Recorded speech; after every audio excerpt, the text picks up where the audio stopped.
먼저 오늘 본문의 배경을 살펴보면 참 흥미로운 것이 있습니다. 헬라인 몇 명이 와서 예수님을 만나고자 했다는 이야기입니다. 헬라인들은 이방인들이었는데 이 헬라인들이란 표현이 성경에 자주 등장합니다. 예수님 당시에도 그랬고 초대교회도 보면은 헬라파 유대인, 헬라파 가부들 이렇게 헬라인들이 언급이 되고 있는데 그러면 이 헬라인들이 누구일까요? 물론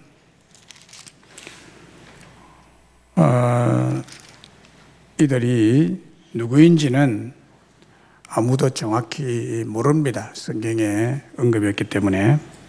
그러나 많은 학자들의 연구는 그 헬라인들은 헬라 나라에서 유대교로 개종한 종교인들로 봅니다. 헬라 나라는 당시 평화롭고 조그마한 하나의 왕국이었습니다. 그들이 유대인의 명절인 유월절을 이들이 유대교 교인들이었기 때문에 유대교에서 지키는 유월절을 유대인들과 같이 지키기 위해서 예루살렘으로 온 자들이었습니다. 요즘 말로 하면은 성지순례객들이었습니다. 그런데 왜 이 헬라 사람들이 예수님을 찾고 만나기를 원했을까요? 그 앞에 우리 읽지 않았지만 20절에서 보면은 예수님을 만나기를 원했어요. 왜 그랬을까? 전해지는 성경 역사 기록에 의하면 그 나라 왕의 아들이 나병에 걸렸습니다.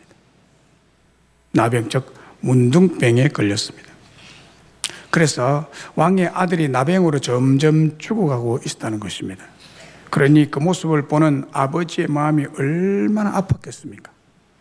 앞으로 그 나라의 왕이 되어야 할 아들이 죽어가고 있으니, 그것도 불치병으로 죽어가고 있으니 걱정이 이만저만이 아니었을 것입니다. 그래서 마치 문둥병을 고치시는 예수님에 대한 소문을 듣게 됐습니다.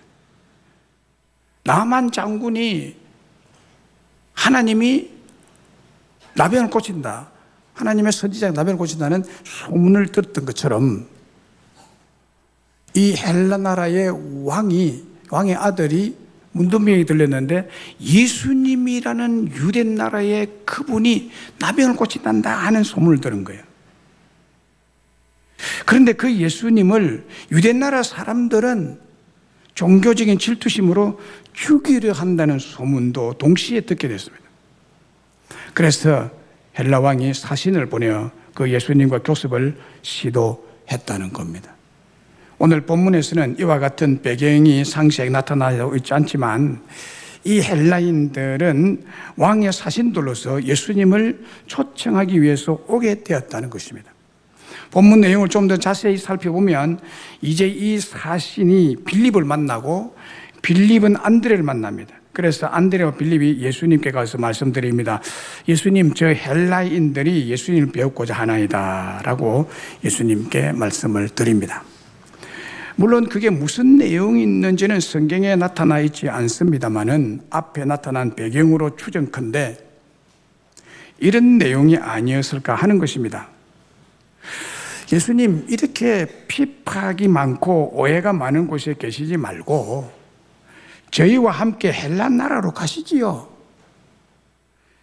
거기에서 그 나라 왕의 아들이 걸린 문둥병을 예수님이 고쳐주시기만 하면 아마도 종신토록 부귀 영화를 누리며 왕의 고문으로 지낼 수 있을 것입니다 라고 말씀을 드리지 않았을까 추측입니다. 바로 이 요청을 안드레와 빌립을 통해서 예수님께서 들으셨지 않느냐. 그때 예수님께서 중요한 말씀을 하셨습니다. 오늘 본문 24절의 말씀입니다. 하늘의 밀이 땅에 떨어져 죽지 아니하면 하늘 그대로 있고 죽으면 많은 열매를 맺느니라. 이 말씀을 했습니다. 그러니까 곧 이 말씀은 이런 뜻입니다. 내가 지금 그 나라로 가면 부귀영화를 누릴 것이다. 그러나 그것은 열매가 없는 일이고 내가 할 일이 아니야. 하지만 내가 이 땅에서 하늘의 밀이 되어 죽으면은 많은 열매를 맺을 수 있다. 그런 거로 나는 많은 열매를 바라보고 이 땅에서 죽을 것이다. 나는 헬라로 가지 않을 것이다. 라고 말씀하신 것입니다. 농사하는 사람들이 들으면 얼마나 쉬운 말입니까? 그러나 너무나 의미심장하고 깊은 진리의 말씀이요, 귀한 말씀입니다. 하늘의 밀이 그대로 있으면 하늘 그대로 있지만은 이 밀이 땅에 떨어져서 죽으면 많은 열매를 맺는다는 생명의 진리에 대한 말씀입니다. 우리가 생명을 가진 밀알의 씨를 볼 때 얼마나 놀라운지 그 놀라운 생명의 신비를 볼 수가 있습니다. 밀알이 가진 생명의 신비가 네 가지입니다. 첫째는 네 가지로 요약할 수 있죠. 첫째는요, 밀알 속의 생명은 영원히 죽지 않습니다. 밀알 속에 있던 생명은 영원히 죽지 않는다는 것입니다.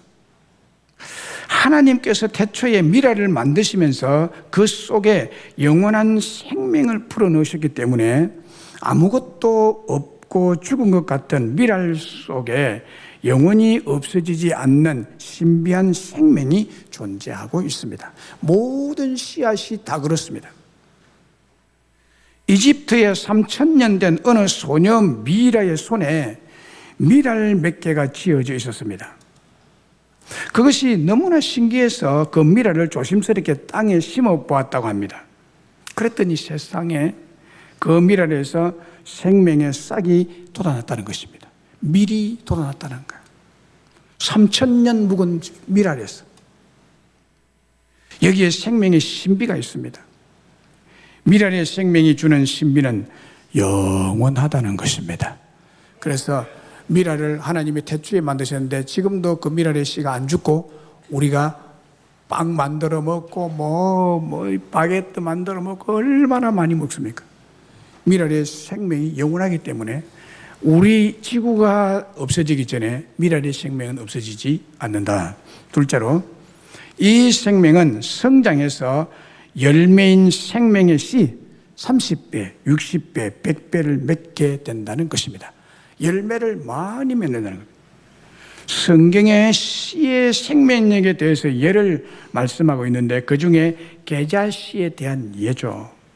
눈에 잘 띄지 않을 만큼 작은 씨라도 그 속에 생명이 있기 때문에 그 씨를 땅 속에 심으면 그 씨가 죽어서 생명의 싹이 돋아나고 그것이 성장해서 큰 나무가 되고 그 나무에 수많은 열매를 맺게 된다는 것입니다.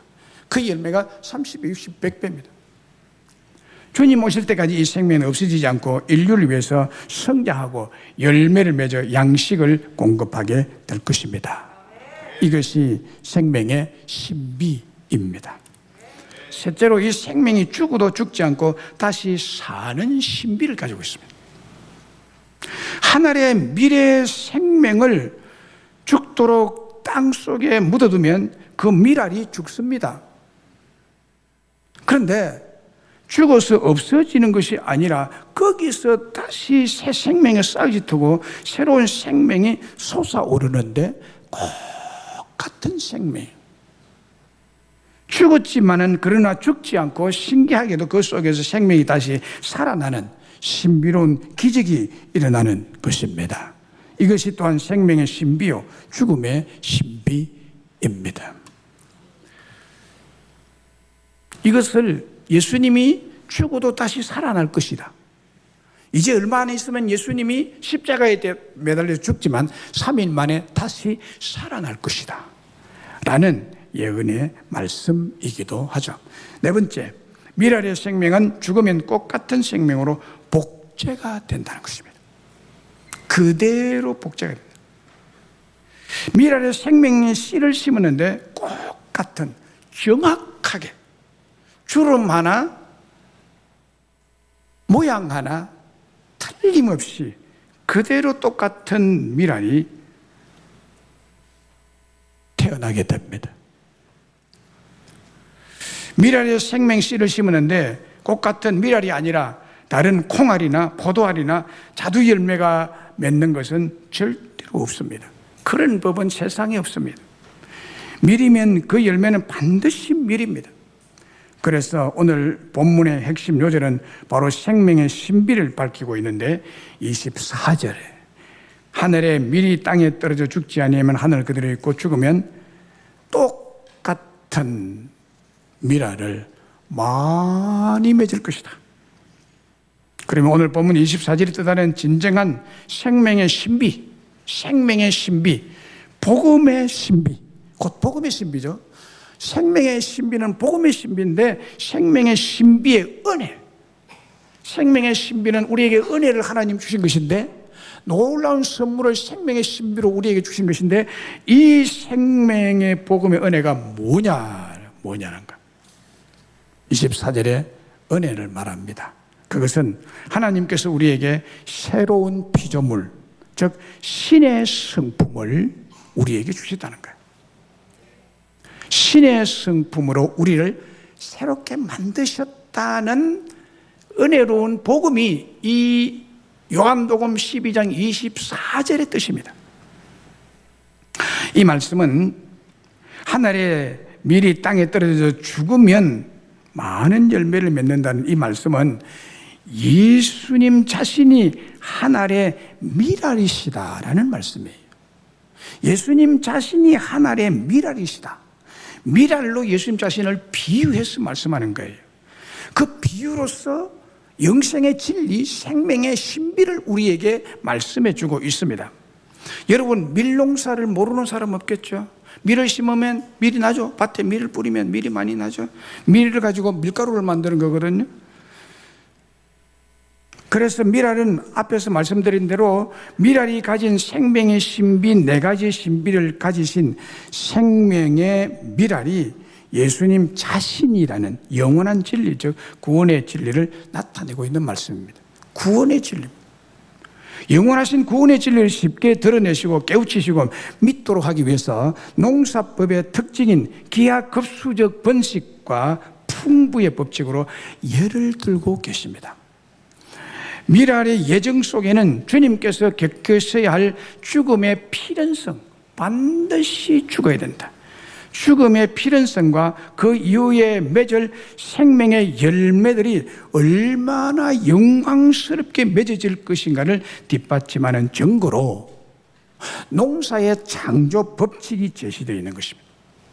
자연계의 비유를 통해서 신비한 구원의 진리를 우리에게 알기 쉽게 사용한 것은 정말 위대하고 숭고하고 크신 예수님의 은혜의 말씀입니다. 하늘의 밀이 땅에 떨어져 죽는다는 만고불변의 법칙, 이 진리는 죽음을 거쳐서 영원한 생명이 나오고 신의 성품을 닮은 똑같은 밀알이 나온다는 뜻입니다. 밀알이 겪는 죽음은 그 생명을 위한 것이고 그 생명은 그 씨가 껍질로부터, 즉 자기를 둘러싸고 있는 장벽으로부터 벗어나서 꽃 같은 밀알의 생명으로 다시 태어나고 싹트게 된다는 말씀입니다. 그리고 그렇게 함으로써 밀알은 그 부활인 생명으로 자라나고 마침내 부활의 열매인 정확히 같은 많은 밀알 생명을 결실로 거두게 된다는 진리입니다. 구약시대 선지자가 말한 것과 마찬가지로 소출을 거두려고 땅에 심는 모든 씨, 생명을 주시는 자가 죽어야만 한다는 절대 명백한 예언을 여기에 담고 있습니다. 예수님께서는 이 놀라운 밀알 생명의 식물학적 진리를 가지고 예수님 자신의 생명을 설명하고 계시는 것입니다. 예수님의 자신의 생명이 꼭 밀알 같다는 거예요. 내가 이대로 살고 이대로 영화를 누리면 그것으로서 하늘로서 끝나지만, 내 한 사람으로서 끝나지만, 내가 하늘의 밀알 생명으로서 이 땅에 떨어져 죽는 것처럼 내가 십자가에 죽으면 그때 가서 많은 열매를 맺게 될 것이라는 것입니다. 이와 같이 예수님께서는 그렇게 말씀하시고 그대로 사시고 그대로 죽으시고 그대로 부활하시고 그대로 많은 열매, 바로 저와 여러분이 예수의 열매들입니다. 왜 예수님께서 하늘의 미랄로서 하늘의 미랄이 죽어 맺는 많은 열매라는 표현으로 자신의 죽음과 부활을 설명하고 있을까요? 그 이유는 단 한마디로 줄여서 말한다면 우리들, 여러분들, 바로 여러분, 이 자리에 온 바로 여러분들을 예수님과 똑같은 미랄, 예수님과 똑같은 신의 성품을 가진 자들이 되게 하셨다는 은혜로운 사역을 우리에게 가르쳐주는 거예요. 예수님의 은혜로우신 사역은 여러분을 똑같은 미랄로 다시 재창조하겠고 다시 새로운 피조물로 만들어서 신의 성품을 가진 자로 만들겠다는 거예요. 그것을 선물로 여러분들에게 주시겠다는 것입니다. 이 24절의 말씀은 예수님의 죽음과 부활의 진리를 설명하는 말씀이고 그 죽으심과 부활이 바로 우리를 위한 거다. 예수님의 십자가의 죽음이 나를 위한 죽음이고 예수님의 십자가에 죽은 지 3일 만에 다시 살아난 부활은 바로 우리를 위한 건데 미랄을 심으면 2, 3일 있다가 싹이 나는 것과 똑같은 원리다. 부활절은 아니지만 부활에 대한 진리, 밀을 심어서 밀이 다시 죽어서 다시 나는 것을 보면 여러분 부활을 못 믿는다는 것은 참 어리석은 거죠. 부활을 못 믿으면 농사도 못 합니다. 아까워서 씨를 못 버리고 씨까지 다 먹어버리고 다음에는 먹을 것이 없어져 버리는, 그래서 죽어버리는 이런 일을 당하겠죠. 부활 생명이 우리를 살리는 것입니다. 여러분.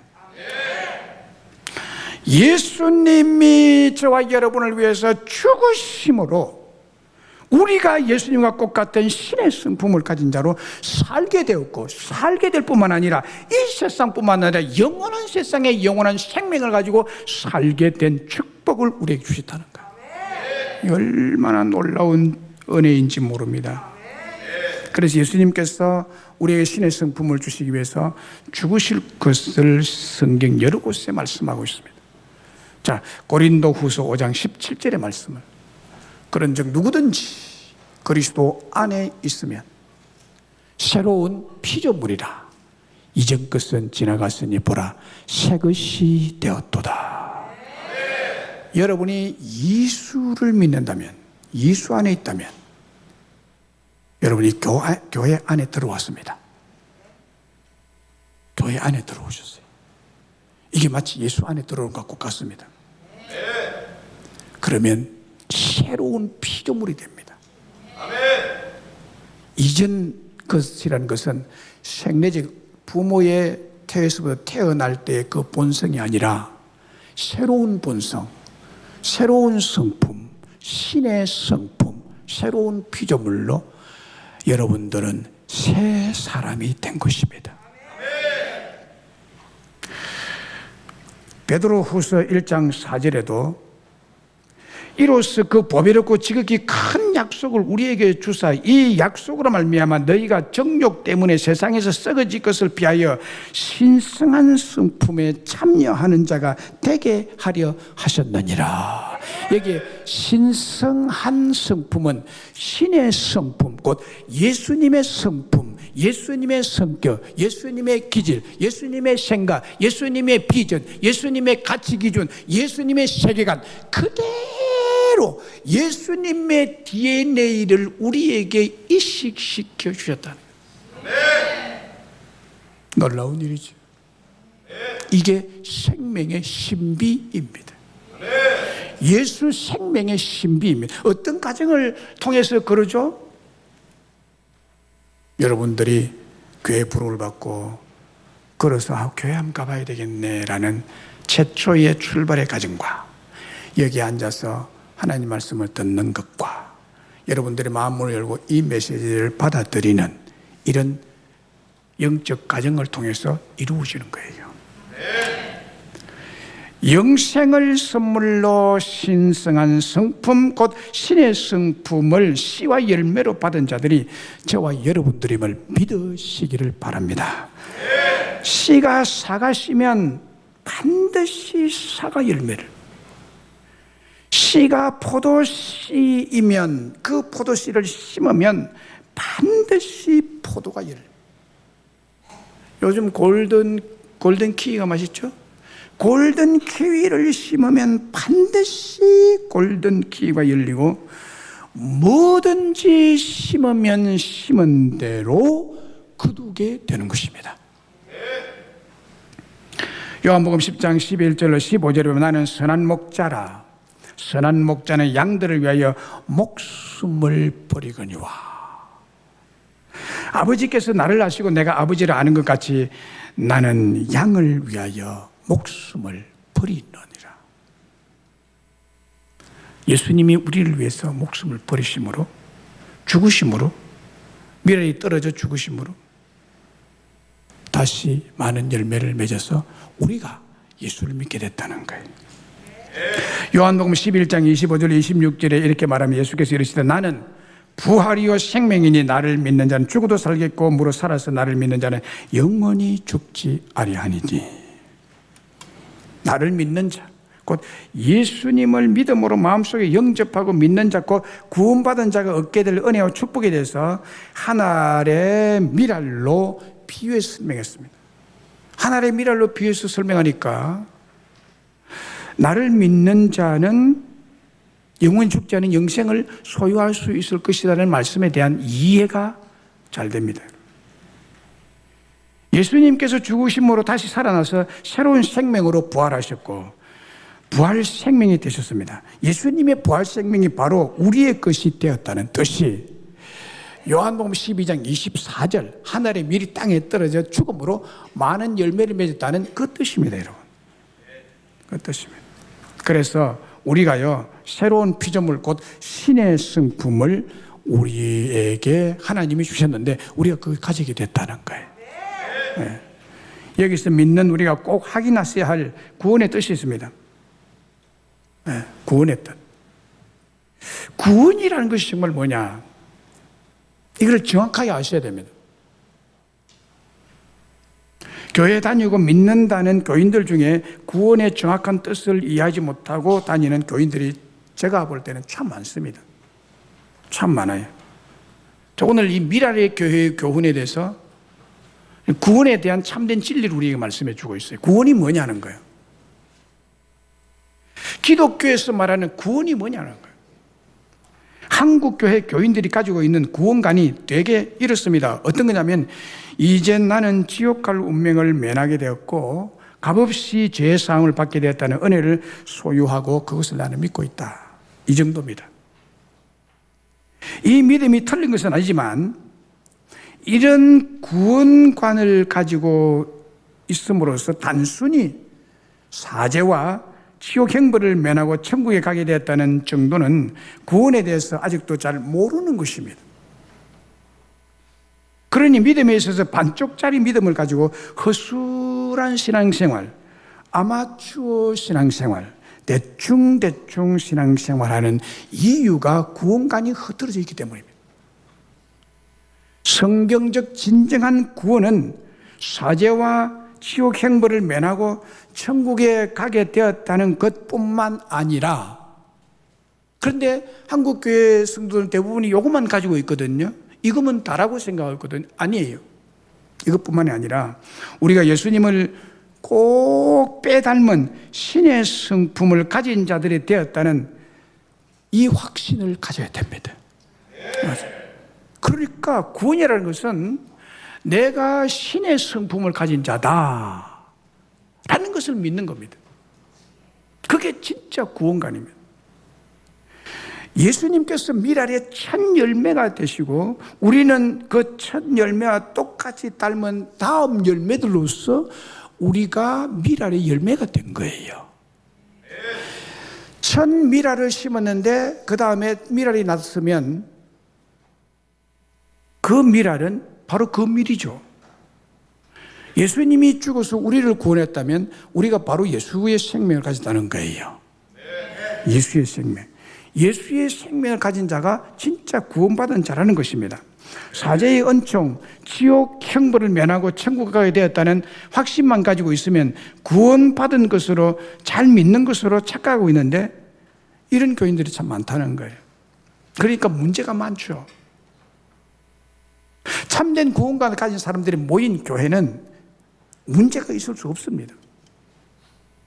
이 구원관에 있어서 흐트러진, 구원관이 잘못된 교인들 때문에 나는 천국만 가면 된다는 그것만 가지고 있기 때문에 진정으로 새로운 피조물이 되고 예수의 성품을 가진 자로서의 삶을 추구하지 않습니다. 그러니까 문제가 많게 되는 거예요.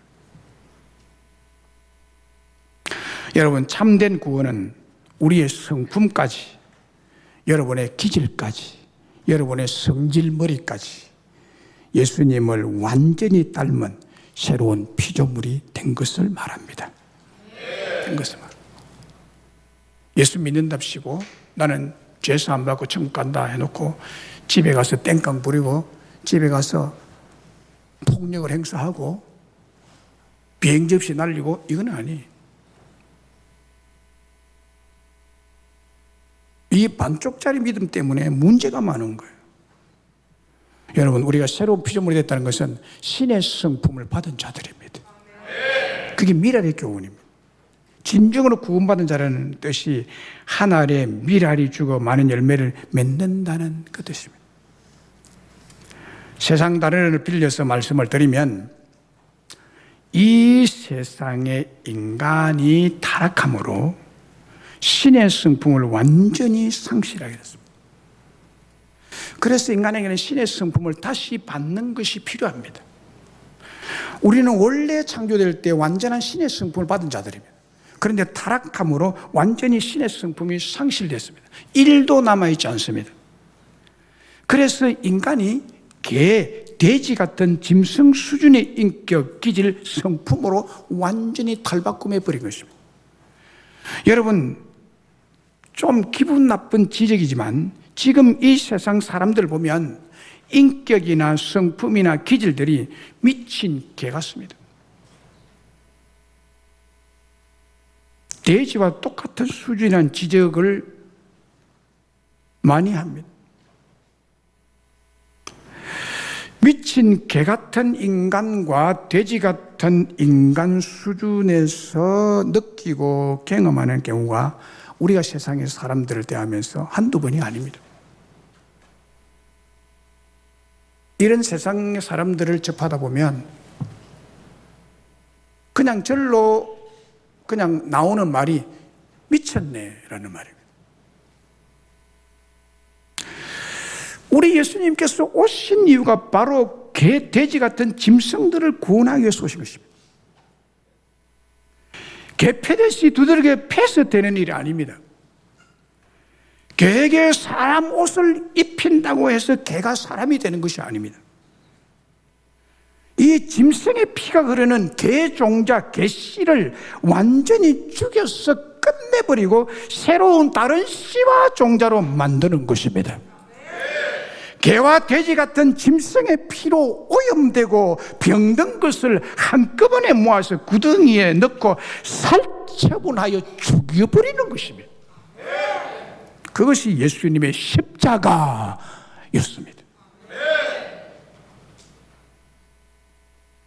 그리고 그 죽음에서 다시 새 생명으로 태어나게 되었는데 부활 생명, 예수 생명으로 저와 여러분이 다시 태어나게 된 것이 바른 성경적 구원관입니다.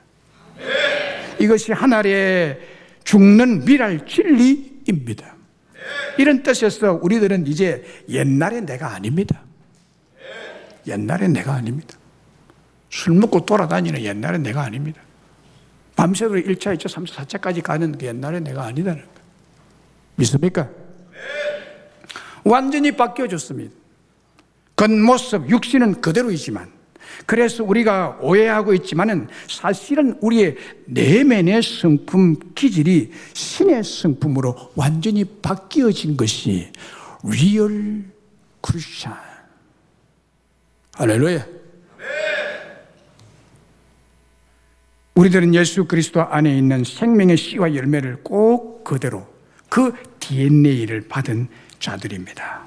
새로운 피조물, 신의 성품에 참여한 자들입니다. 이 얼마나 놀라운 변화이며 감격스러운 은혜입니까?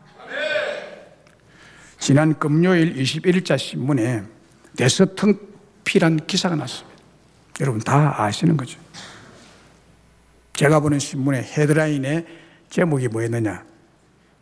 피멍드는 교권, 학생에게 맞고 성희롱 당하고 극단 선택까지 라는 헤드라인으로 보도된 사건은 지난 18일 자신이 근무하던 서울 서초구 서희초등학교 1학년 교사가 자기 학교에서 숨진 채 발견되었다는 뉴스였습니다. 이 선생님이 23살입니다. 꽃다운 나이. 23살 된 새내기 교사가 올해 처음으로 1학년 담임 교사였는데 특정 학부모의 지속적인 악성 민원에 시달려 견디지 못한 것이라고 보고 있다고 보도했습니다. 지금 학교 교육 현장은 교사의 권위가 완전히 땅바닥에 추락할 정도가 아니고 가르치는 교사의 인권이 완전히 짓밟히고 유린당하고 있는 것이 학교 교육 현장입니다. 학교 교육 현장이라고 보다 지옥 현장이라 할 정도로 개돼지들의 소굴이 되어 있습니다.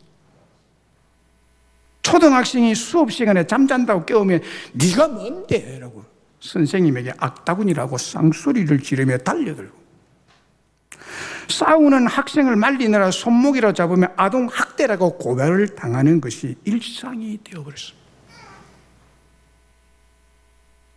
다른 초등학교에서 초등학생이 교실에서 교사를 엎어치기로 넘어뜨리고 두들겨 패서 전치 3주의 상해를 입힌 사건도 발생하는 시대입니다. 또 한 초등학생은 좀 미안한 말씀이지만은 자기 담임 선생님한테 이 X씨나 뜨거운 밤 보내라고 성희롱 문자를 보냅니다. 초등학생, 중학생, 고등학생, 갈수록 강도는 더합니다. 지금 각 지자체에서 민주당 의원이 발의한 학생 인권조례는 이보다 더한 것입니다. 그래서 교회에서 일어나서 이것을 막으려고 지금 엄청난 노력을 하고 있습니다. 완전히 교사는 없어져 버려요.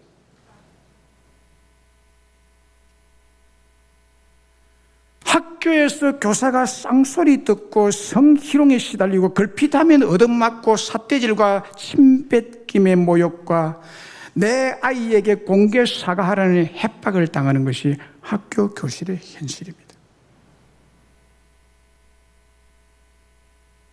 자기가 가르치는 제자, 학생, 아이에게 그리고 학부모에게 그렇게 당함으로 정신적 충격에 시달려서 병원을 찾는 교사가 엄청 많다고 합니다. 말도 안 되는 아동학대를 빌미로 고소를 남발하고 이를 무기삼아 협박성 갑질을 일삼는 개돼지 같은 학부모의 악성 민원이 교권과 교단을 무너뜨리고 교육 현장의 질서를 망가뜨리고 공부나 교육을 망치는 주범이 된 지 지금 오래됐습니다. 우리 아이들 정말 걱정입니다. 공교육은 안 됩니다. 그러니까 사교육에 맡기는 것이죠. 교사들이 입이나 뻥긋 하겠어요? 이제 이것이 저는 두려운 게요. 교회까지 들어와가지고 목사가 우리 정신적 뭐라고 그러나? 정신적 부담을 줬다? 뭐라 그러지? 정신적 학대를 했다. 경찰서 고발할 교인이 안 생기겠는가? 이리 가면 겁나요. 뭘 해라 이러면 그것 때문에 내 정신적 고통당했다. 경찰에 고발해가지고 그 목사가 경찰에 왔다 갔다 하고 들락날락하고 조사받는다고 니 뭐라고 설계했게 그러느냐 뭐 이런 식으로 무섭습니다. 말이나 하겠어요? 여러분 중에 혹시 여러분 아이들이 뭐 이래가지고 학교에서 일어난 일을 가지고 뭘 했을 때 뭐 선생님한테 전화해가지고 뭐 고발한 일이 있습니까?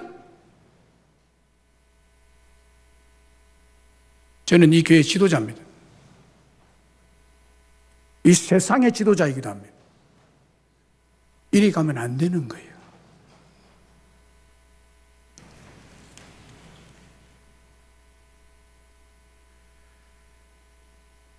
이 악성 민원을 일삼는 학부모의 성품을 비유로 말한다면 괴돼지, 짐승만도 못한 수준입니다.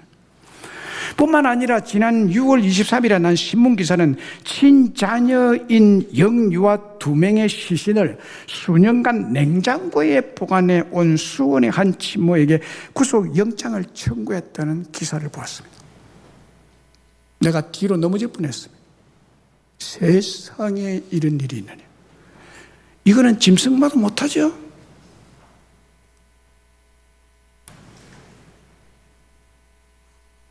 짐승의 피로 오염되고 병든 타락한 인간의 성품을 여러분 어떻게 바꿀까? 그대로 놔줘도 될까요? 바꾸어야 됩니다. 어떻게 신의 성품, 예수님의 성품으로 변화시켜 구원해낼 수 있을까요? 그 답은 바로 여기에 있습니다. 타락한 인간 성품을 한꺼번에 모아 구덩이에 넣고 살처분해 죽이는 것입니다. 안 죽이면 안 됩니다. 그것이 바로 미랄이 주는 예수님의 십자가입니다. 그리고 부활하심으로 예수님과 똑같은 많은 미랄의 열매인 우리들이 구원을 받는 큰 은혜와 축복을 받게 되는 길밖에 없습니다. 여러분, 우리 아이들의 희망이 어디 있을까? 우리 아이들 찬양 잘하죠?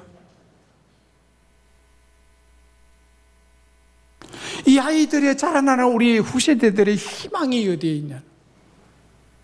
갑질하는 학부모의 소망이 어디 있을까? 교실의 회복, 짐승만도 못한 인간성의 회복과 구원은 오직 미랄 대신 예수 그리스도이십니다.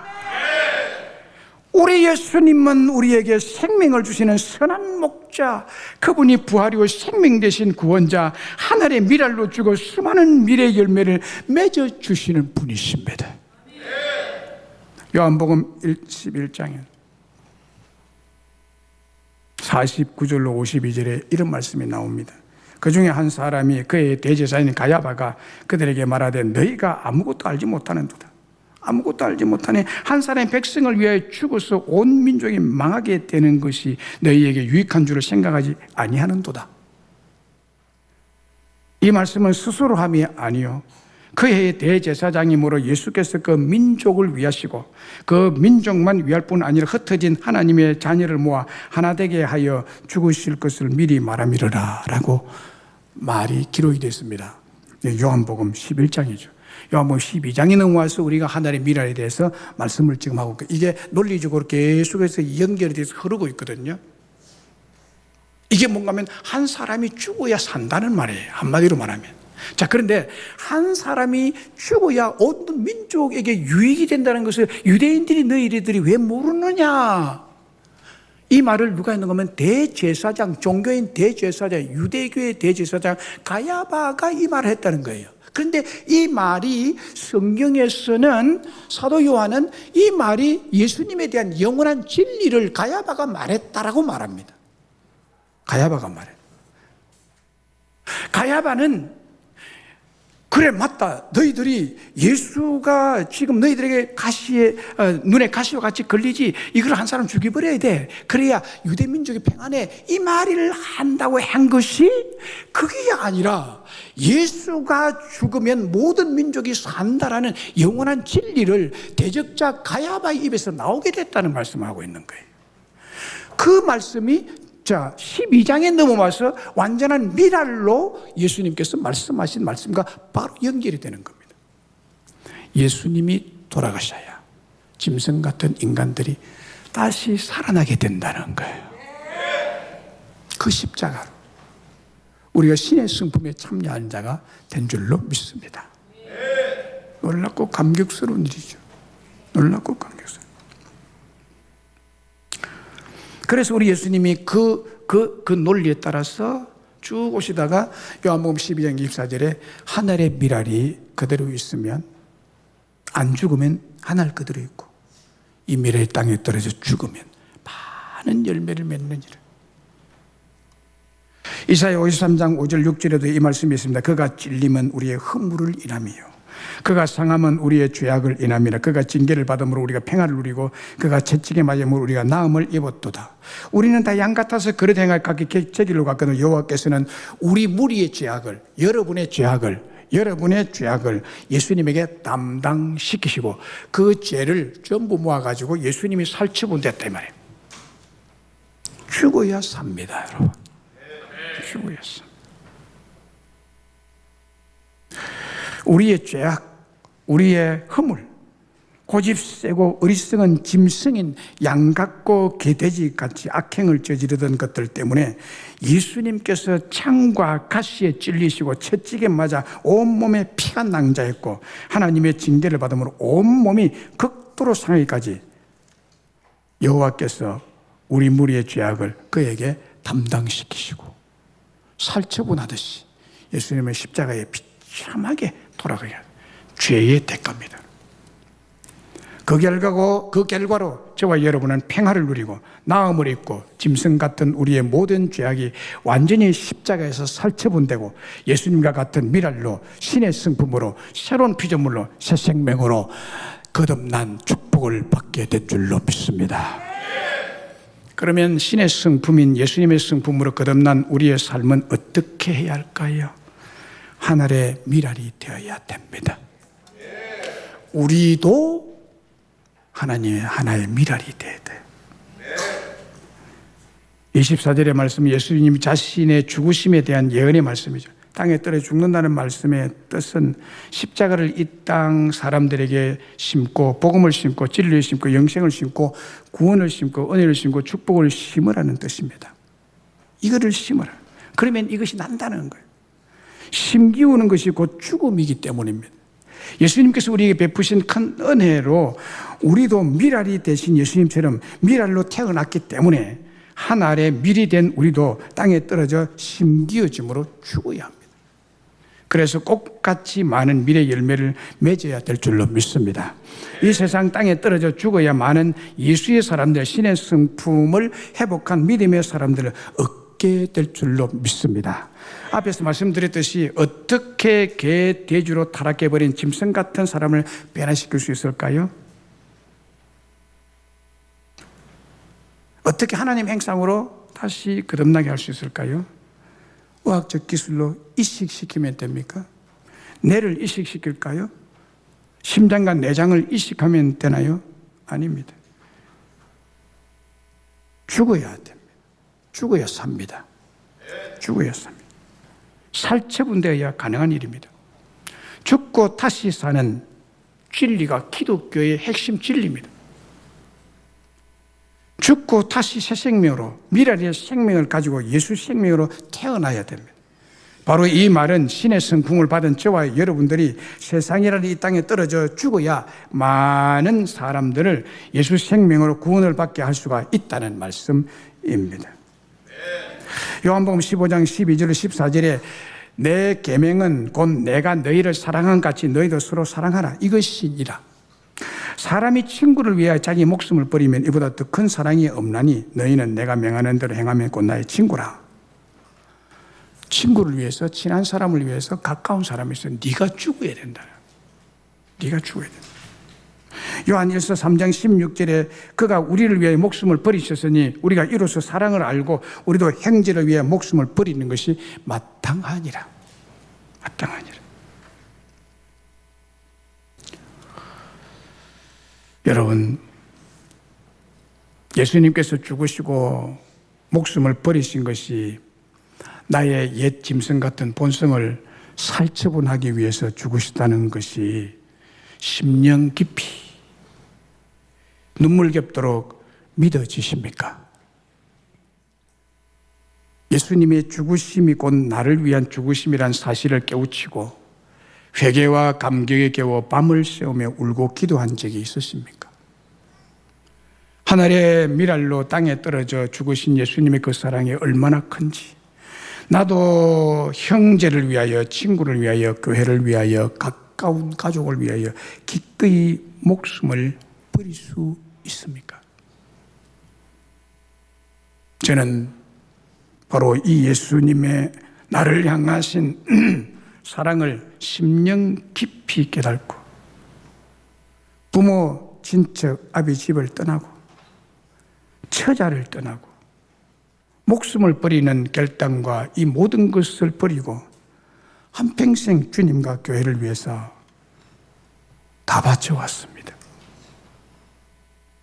우리 자녀들이요, 한 번씩 저의 마음을 쓰리게 한 말을 합니다. 무슨 말인가 하면요, 아버지는 우리가 어릴 때 한 번도 놀아주지 않았다고. 한 번도 놀아주지 않았다. 아버지가 곁에서 게임이나 놀이를 해준 적이 없다고, 기억이 없다고 말합니다. 이런 말을 들을 때 못해준 죄책감에 할 말을 잃어버립니다.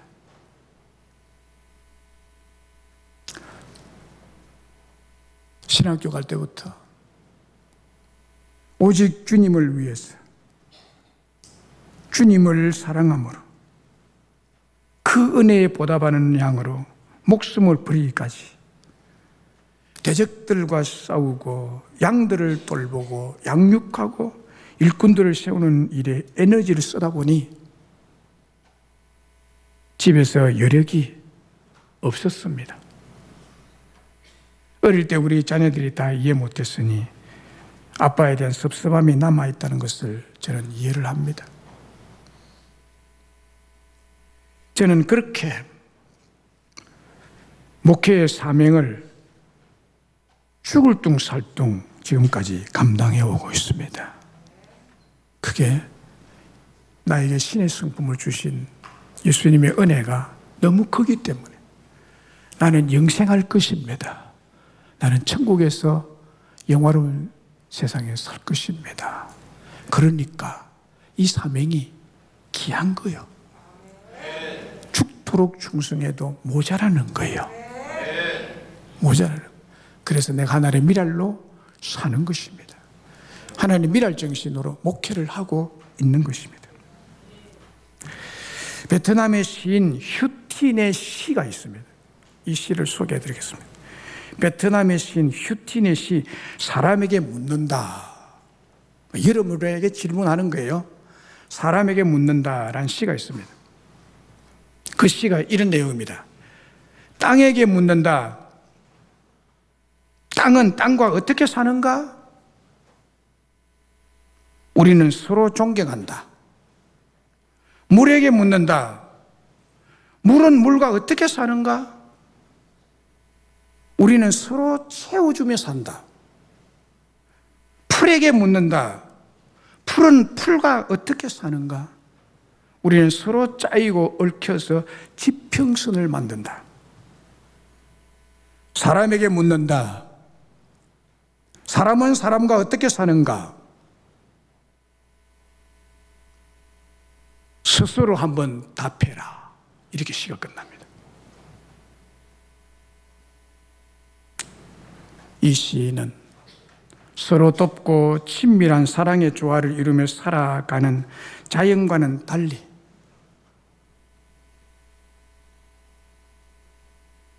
땅과 물과 풀보다 못한 죄와 탐욕과 욕심으로 가득 찬 인간 세상을 향해 예리한 질문을 던집니다. 사람에게 묻는다. 여러분에게 묻는다. 사람은 사람과 어떻게 사는가? 여러분은 여러분들의 이웃과 가족과 어떻게 사는가? 스스로 한번 답해보라. 이 시인이 사람에 대한 답은 하고 있지 않습니다. 오늘 본문은 우리에게 이 질문에 대한 답을 주고 있습니다.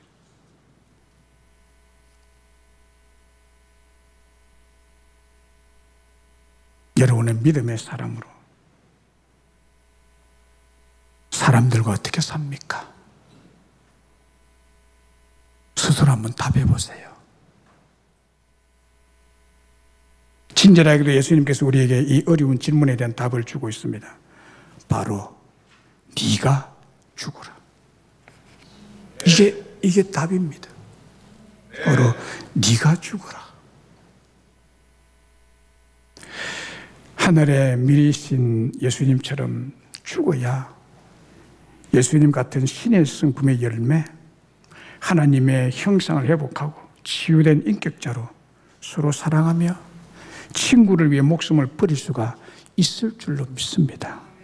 그리고 많은 열매, 풍성한 결실을 얻게 될 줄로 믿습니다. 말씀을 맺습니다. 미랄이 가진 생명의 신비 4가지를 말씀드렸습니다. 첫째는 미랄 속에 영원히 죽지 않는 생명이 있다는 것입니다. 둘째는 이 생명은 성장해서 열매인 생명의 씨를 30배, 60배, 100배를 맺게 된다는 것입니다. 셋째로 이 생명이 땅에 심기워 죽어도 죽지 않고 다시 사는 신비를 가지고 있습니다. 넷째는 미랄의 생명은 죽으면 곧 같은 생명으로 복제가 된다는 거예요. 이 4가지의 미랄의 생명의 신비를 오늘 본문 24절이 가지고 있다고 말씀드렸습니다. 그래서 오늘 본문 24절이 뜻하는 진정한 생명의 신비, 복음의 은혜가 무엇인지에 대해서 말씀을 드렸습니다. 이 생명의 은혜는 하나님께서 우리를 새로운 피조물, 즉 신의 성품으로 새로 태어나게 하셨다는 겁니다. 새로 태어나게 하셨다. 우리의 육신의 겉모습은 같지만 우리 내면은 완전히 달라졌다는 거예요. 이전의 내가 아니다는 거예요. 이게 바로 저와 여러분에게 주어진 미랄 생명의 신비로운 구원 역사입니다. 미랄 생명의 신비로운 역사는 바로 우리들을 예수님의 성품의 신의 성품으로 예수님을 꼭 빼닮은 자로 구원하시고 거듭나게 하셨다는 것입니다. 그러면 신의 성품인 예수의 성품을 거듭난 우리의 삶은 어떻게 살아야 되느냐? 어떻게 살아야 되느냐? 우리도 하나님의 미랄이 되어 살아야 된다고 했습니다. 하나님의 미랄이 된다는 것은 내가 죽어야 된다는 거예요. 내가 죽어야 많은 열매를 맺을 수 있다고 했습니다. 이제 우리는 우리의 결단만 남았습니다. 여러분들에게 결단의 말씀을 드립니다. 내 계명 곧 내가 너희를 사랑한 것 같이 너희도 서로 사랑하라 하는 이것이니라. 사람이 친구를 위하여 자기 목숨을 버리는 이보다 더 큰 사랑이 없다. 그가 우리를 위해 목숨을 버리셨으니 우리가 이로써 사랑을 알고 우리도 형제를 위해 목숨을 버리는 것이 마땅하니라. 목숨 버릴 수 있습니까? 목숨 내놓을 수 있습니까? 주님이 내 목숨 구해준대요. 어쩌면 우리는 덤으로 사는 인생입니다. 덤으로 사는 인생입니다. 하늘의 미랄이 됩시다. 그리고 많은 열매를 맺음으로 하나님께 영광 돌리는 저와 여러분 되시기를 주의 이름으로 축원합니다.